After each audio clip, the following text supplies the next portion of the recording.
বাবু, তোর কোথাও লাগেনি তো? তুই ঠিক আছিস মধু? হ্যাঁ মা, আমি ঠিক আছি। আমার কিচ্ছু হয়নি।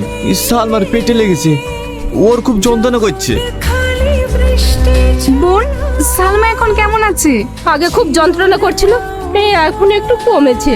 মা, সব ঠিক হয়ে যাবে, তুমি চিন্তা করো না। ডাক্তারে কি বলছে?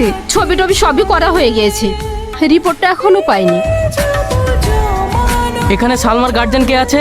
হ্যাঁ আমি, বলুন। আপনি চেম্বারে আসুন, আপনার সঙ্গে পার্সোনাল কিছু কথা আছে। এমন কি কথা? আপনি এখানেই বলতে পারেন, আমাদের কোনো অসুবিধা নেই। আপনার মেয়ে অ্যাক্সিডেন্টে তেমন কিছু ক্ষতি হয়নি। ইউএসজি করে রিপোর্টে যা দেখলাম, আপনার মেয়ে কোনোদিনও মা হতে পারবে না। এটা কি বলছেন আপনি? ডাক্তারবাবু, এটা কি অ্যাক্সিডেন্টের কারণে হয়েছে? না, এই সমস্যাটা আপনার মেয়ের অ্যাক্সিডেন্টের আগে থেকেই হয়ে আছে। ভাই, ডাক্তার কি বলছে? আপনার মেয়ের বাচ্চা হবে না? তাহলে আপনার মেয়ের সঙ্গে আমার ছেলের বিয়ে দেবো না। দেখেন ভাই,